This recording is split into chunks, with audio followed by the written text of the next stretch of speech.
নমস্কার। কবিতা পুতুল ভাঙা, কবি রবীন্দ্রনাথ ঠাকুর। ৭-৮-২৭ আমি বলেছিলেন বলি, গুরু মশাই আমার পরে উঠল রাগে জ্বলে।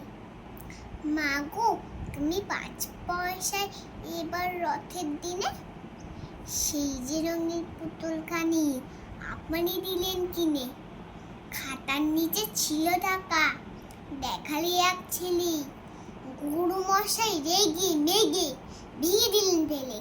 বললেন, তোর দিন রাত্রে কেবল যত খেলা, একটু তোর মন বসে না পড়াশোনার বেলা।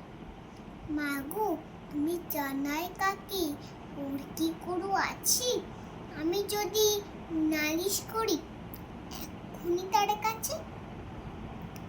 কোন রকম খেলার পুতুল নেই কি মার ঘরে, সত্যি কি ওর একটু মন নেই পুতুলের পরে।